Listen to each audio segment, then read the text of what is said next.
23.000 sebenarnya, tapi dia cuma beli dengan harga 22, berarti dia untung 1.000. Nah, semacam itu. Oke, bisa dipahami? Aduh, maaf.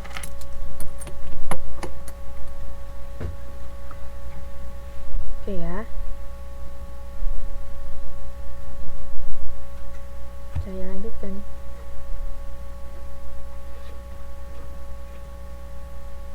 Nah, ini harga maksimumnya 23, minimumnya 20.000.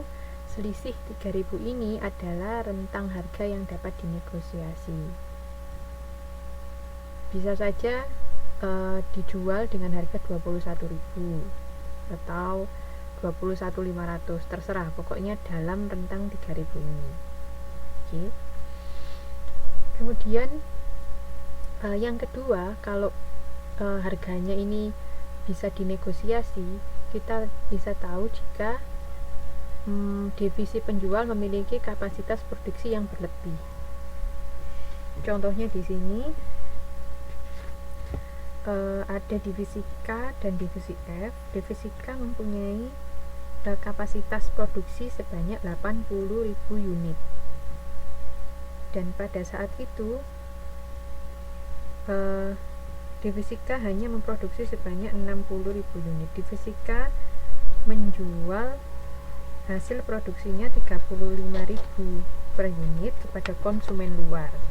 Divisi B membeli komponen dari pihak luar 20.000 unit dengan harga 32 per unit. Jadi divisi K bisa memproduksi 80.000, tapi dia cuma memproduksi 60.000. Sedangkan divisi B dia membutuhkan 20.000. Nah, kan si K ini kan bisa memenuhi sebenarnya, karena dia mempunyai kelebihan kapasitas produksi sebesar 20.000. Nah, tapi harganya berbeda. Kalau K biasa menjual 35.000, nah si B ini mau belinya 32.000, atau aku bisa sanggup beli kalau 32.000. Kalau lebih dari itu aku nggak mau beli, lebih baik aku beli di luar saja, seperti itu. Dalam kasus ini harga transfer maksimum atau yang mau dibeli yaitu 32.000. Harga transfer minimum adalah 18.000. Dari mana? Dari biaya-biayanya si K, bahan baku, tenaga kerja langsung, dan overhead variabel. Karena dia kelebihan kapasitas produksi, dia tidak menggunakan overhead tetap. Diingat-ingat, kalau ada kapasitas berlebih, FC-nya, overhead tetapnya tidak dimasukkan, karena apapun yang terjadi, yang tetap ini kan memproduksi 80.000. Meskipun kita akhirnya memproduksi cuma 60.000, biaya tetapnya itu tetap sebesar kalau kita memproduksi 80.000. Oke. Jadi untuk 20.000 sisanya ini kita tidak memasukkan biaya tetap, hanya biaya variabel. Maka harga transfer minimum adalah 18.000. Semacam itu. Selisihnya adalah 14.000 dari 32.000 dikurangi 18.000. Nah, rentang ini yang bisa dinegosiasikan antara divisi K dan divisi B. Oke.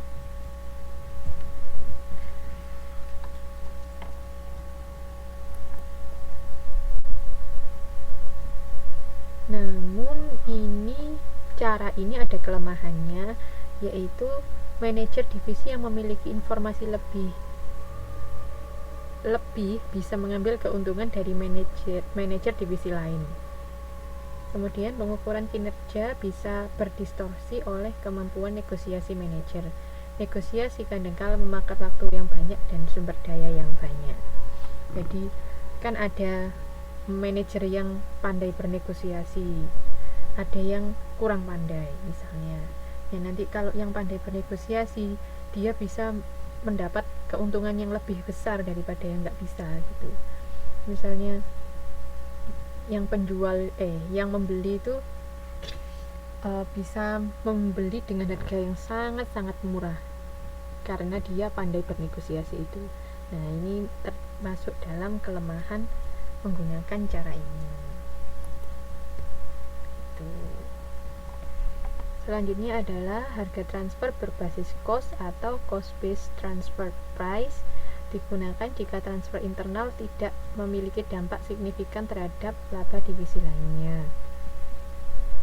3 jenis penetapan cost yaitu harga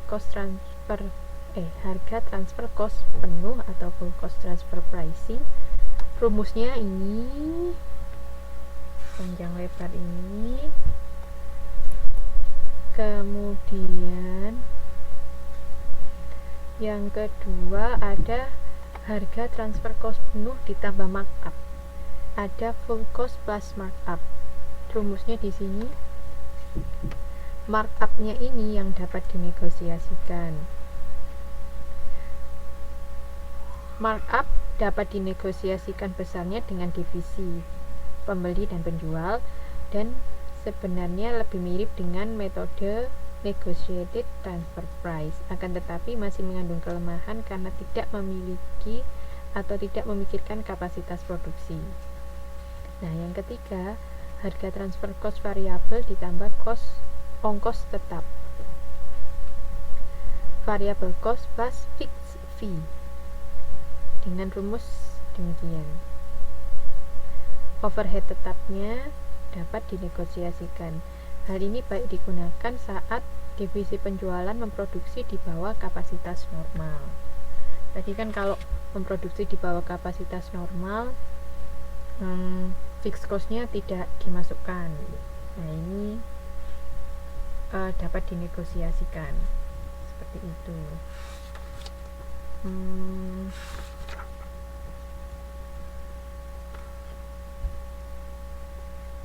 Kemudian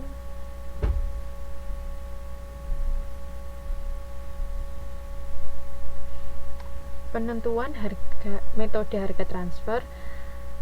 Yang pertama, apakah ada pemasok di luar divisi internal perusahaan?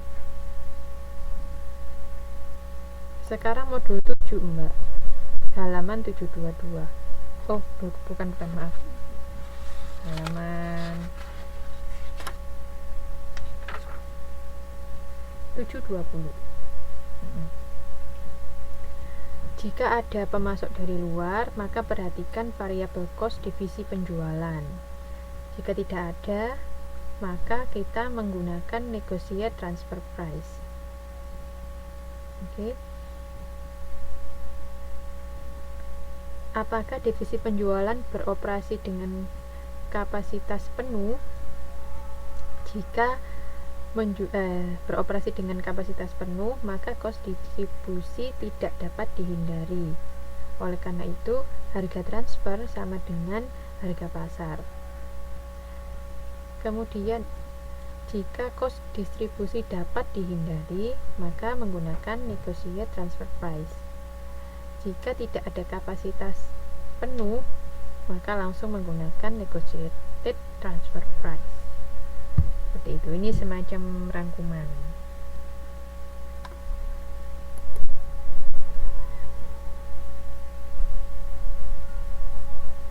Oke.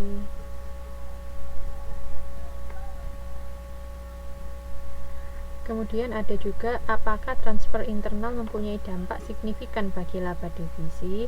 Jika iya, maka menggunakan negotiate transfer price. Jika tidak, maka menggunakan cost based transfer price. Gitu. Oke. Untuk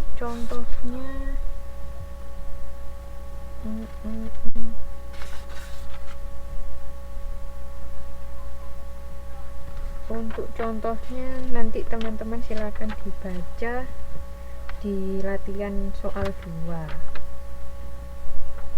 Di latihan soal halaman 721 itu contohnya, contoh soalnya di situ. Sudah.